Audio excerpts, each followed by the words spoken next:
year, it was a no-brainer for me to bring Robbie in. I know guys like Shane and John Flaherty, role models to a lot of people. Robbie was definitely one of mine growing up, so that's why it was an absolute no-brainer for me to bring him in here. Had the pleasure of watching him play through his pro career, and still watch him throw balls 95 miles an hour with the videos I get, and also was able to work with him this year as well at the facility. So without further ado, Rob Semerano.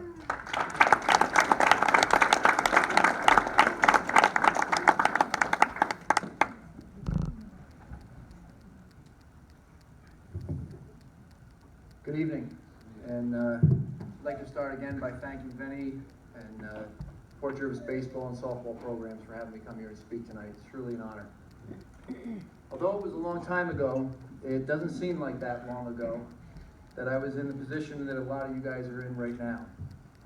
I was a high school baseball player here in Port Jervis with my whole life ahead of me. I had aspirations of playing Division I baseball and envisioned myself being drafted by a big league club and then someday playing in the major leagues. It was a really exciting time for me. And on one hand, I'd love to live it all over again. On the other hand, since I entered high school over 20 years ago, I've learned and grown so much from my experiences that I would not trade where I am right now in my life for anything. As many of you know, I played Division I baseball at Fordham University, and then went on to pitch 7 years professionally in the A's, Yankees, and Astros organizations. There were definitely some tough times and a few injuries along the way, but I also experienced some of the most exhilarating moments of my life in pro baseball. I even had the experience of being called up to the Major League roster with the Houston Astros in spring training of 2009. My baseball life began when my dad started training me at 2 years old. It's been an amazing journey, and if it's in God's plan for me, hopefully there's still more days of pro baseball ahead of me. A lot of people ask me why, with a family and owning a business, I still train as hard as I do. They ask, how long are you going to go after pitching in the big leagues? And my answer is simple. I train like I do because I still love it. And I'm better now than ever before. As far as a timetable, I don't have one. As long as I love doing it and the desire to go after it lives in me, I'm going to pursue it. You see, I've never been someone who's gotten caught up in the hypnosis of what everyone else says you're supposed to do or supposed to be able to do, given your age or size or position in life. As a boy, I was undersized, and in 7th grade, at 4'11" and 92 pounds, I decided I wanted to try out for the high school JV baseball team. I was 13 years old, and probably more the size of an 11 or 12-year-old. Naturally, there were a lot of adults and peers trying to discourage me from trying out. To be honest, I loved it, because I knew that not only would I make that team, but I would also do well. After passing a state physical competency test just to be able to try out and then making the team, I ended up going 3-0 with a 0 ERA, and I even batted 1,000. Mr. Leonard gave me one at bat, and I got a base hit up the middle, so I went 1 for 1. The jersey I wore was the smallest one that we had, and it was so big on me that it actually said Raiders across my stomach instead of my chest. It was such an empowering experience to be able to be playing with and holding my own with 9th, 10th, and 11th graders as a 4'11", 92-pound 7th grader. I share that story with you because what I'd like to talk about tonight is not what I've learned in terms of strategy or biomechanics of the game, but instead what I've learned in terms of a mentality, not only for baseball or softball, but for life as well. I've had the opportunity to play with and against some of the greats, such as Jorge Posada, Alex Rodriguez, Evan Longoria, Gary Sheffield, and Hideki Matsui. There was a mindset that these guys all possessed that allowed them to continue to elevate their games to higher and higher levels. And I can tell you from personal experience that when I learned how to implement these traits and their mindset, I noticed my game elevate to a level that it's not supposed to be at 35 years old.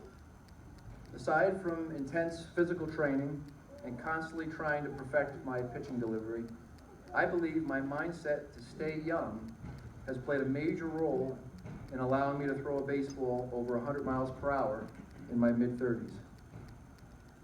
I believe very strongly that a wise man learns from his mistakes, and that a very wise man learns from the mistakes of others. My goal here tonight is to convey to you guys what I've learned over my baseball career, and to hopefully save you valuable time by not having to learn it the hard way over your baseball and softball careers. One of the most valuable lessons that I've learned that I'd like to share with you tonight is that we tend to either live up or live down to the expectations we have of ourselves. See yourself as the person that you want to be, and expect great things from yourself. Owning a baseball academy, I see how powerful this is all the time. At times, we'll see a player whose skills have improved tremendously, but he still views himself as the old player that he was. And what usually happens with that player is that his performance eventually does revert back to the old player that he was. Although he had a brand new set of tools to work with, he expected to perform as he did in the past. As I mentioned earlier, as a young boy, I was not the biggest player. In fact, most of the time, I was one of the smallest players out there. It did not matter to me, though, because I always viewed myself as the best player on the field. As a result, I usually outperformed what most people expected of me. And why is that? Because what others expect of you means very little. What really matters is what you expect of yourself. If you want to accomplish something extraordinary, you can't look at what most people do. Instead, you want to model yourself after the few that have accomplished the feat you're pursuing. Don't get caught up in what people tell you you should be doing with your life. Listen instead to what you really want. I'm asked all the time, should I have my son or daughter focus all of his attention or her attention on just playing baseball or softball, or should I encourage him or her to play multiple sports? And my answer to this question is very simple. Present the player with reality. The reality is that if you want to play a sport at a high collegiate or professional level, you will more than likely have to focus your efforts on that sport almost year-round. That does not mean playing games or performing the actual skills of that sport 12 months a year, but your training will have to be geared toward that sport almost all year round. Once you present the player with this reality, let him or her choose. They will be grateful to you for advising them with the truth and allowing them to make their own decision. I've had people ask me if I ever feel bad about not playing 3 sports in high school. And I always tell them, absolutely not. I would have felt bad if I spread myself too thin and didn't get the opportunity to pitch for 3 big league organizations for 7 years. That's what I wanted to do. If having the experience of playing multiple sports is truly what you want to pursue, then do that. What is important to understand is that no matter what you choose in life, you will ultimately have to sacrifice something, and that's okay. Look inside and ask yourself what you really want to do. If you do that and follow your heart, you can't lose. You can only win. In order to know what that is, you need to schedule some alone time on a consistent basis. Give yourself 10 to 15 minutes every day for some quiet time. No phone, no video games, no social media. Those things all have their place, but if you really want to know what your goals and desires are that lie deep within you, you need to have some time alone with your thoughts. When you do figure it out, what it is that you want to do, go after it, and don't give up after the first failure. And believe me when I tell you, if you're going after something big, there will be failure along the way. There will be times that may haunt you, but you can't live your life looking in the rearview mirror at these failures. We've all got things in our past that we can feel bad about, that we can feel sorry for ourselves about, or feel victimized by. Not everyone who you think should support you will. But that is a valuable and powerful lesson to learn.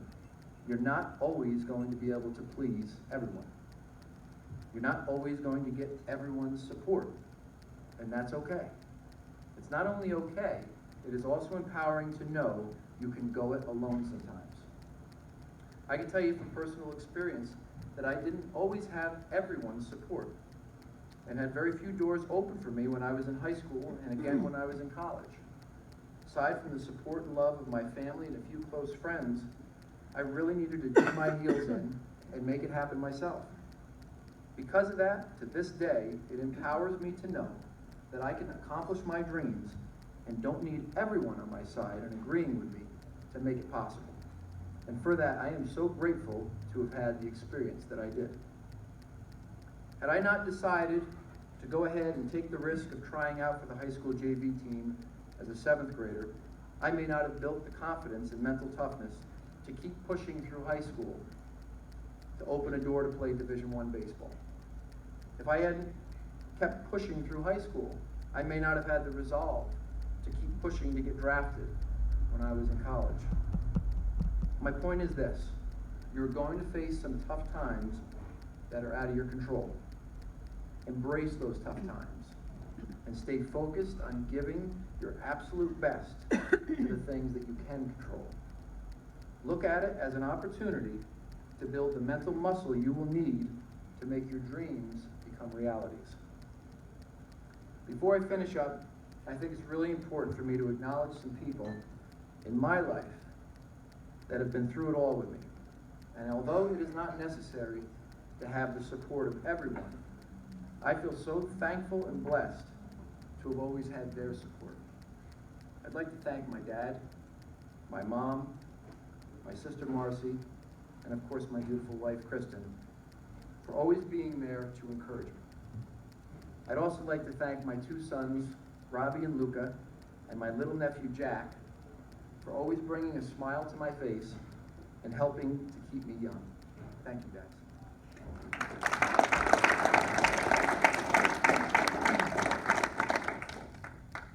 Hopefully, by sharing a little of my story with you tonight, I can be encouraging to at least one player here.